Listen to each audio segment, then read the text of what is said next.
Hey guys, thank you for tuning in to another episode of Freeze Take. I hope you enjoyed the NCAA championship game between Duke and Wisconsin, neither of which I had in the finals. But hey, they're just predictions. I get it wrong sometimes. But congratulations to Coach K and the Duke Blue Devils, who I'm sure are going to be back next year to defend their title. But they may be doing it without two of their best players, Jahlil Okafor and Justice Winslow, who are expected to enter into the NBA draft.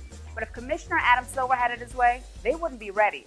So it begs the question, should the NBA raise the age limit? So NBA Commissioner Adam Silver is determined to raise the age limit from 19 to 20 or 21, which means that players would have to be 2 years removed from their high school graduation before they could enter into the NBA draft. And of course, he's getting a lot of pushback from the Players Association, who are completely against this idea, and I agree with them. All right, so the argument for raising the age limit seems to be that these players who are not yet 20 are not prepared to make the jump into the NBA, and thus they're hurting the NBA talent pool. But how's that so? Over the years, we have had countless of scouts come forward and say that they can scout NBA talent long before these guys enter the draft. Not to mention that a recent study showed that players who make that jump into the NBA after their freshman year are more likely to develop their game at a faster rate than players that stay in college for a sophomore year, which makes perfect sense because they're playing against NBA caliber teams and players. Even if they're not logging a lot of minutes, they're still practicing with these guys, and they're learning the game and its pace and its speed up close and personal. That's something that you can't learn in college. But is this really about diluting the talent level in the NBA? I mean, if it is, why not give a maximum age limit? You've got guys in this league that are close to 40 years old with 16 to 17 years of mileage on their bodies, way past their prime, can only give you 10 to 15 minutes on the court. You're going to tell me from a purely talent standpoint that they're more valuable to the NBA than a fresh-leg, athletic 19-year-old like Jahlil Okafor or Justice Winslow? Oh yeah, I don't agree with that.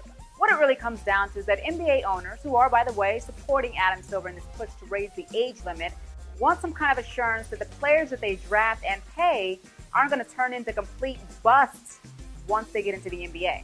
They want to believe that one more year in college is going to better prepare these kids for the NBA.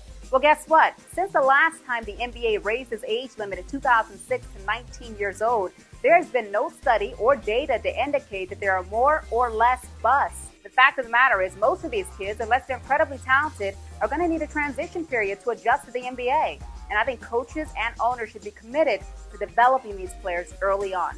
Here's the biggest issue I have with raising the age limit. This isn't your typical profession. I mean, for these guys, their career is on borrowed time. The average NBA player's career lasts about 5 years.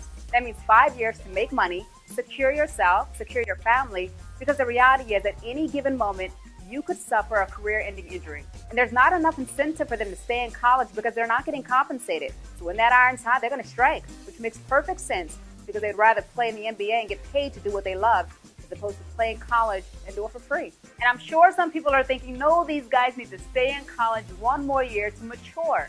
Well, I don't think one more year is going to do that much of a difference. And who says that education has to stop after college?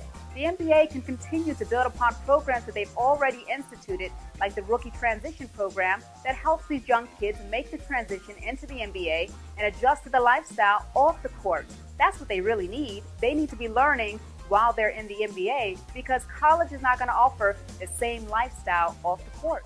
All right, guys, those are my thoughts. I do not believe the NBA should raise the age limit. And this may sound cliche, but if these guys are old enough to serve their country, they're old enough to make a decision to play the game they love at a professional level. So let me know what you guys think. Do you agree? Do you disagree? If you like the video, click that like button. If you want to have a conversation, just comment. Follow me on Facebook, Twitter, and Instagram, and I'll talk to you.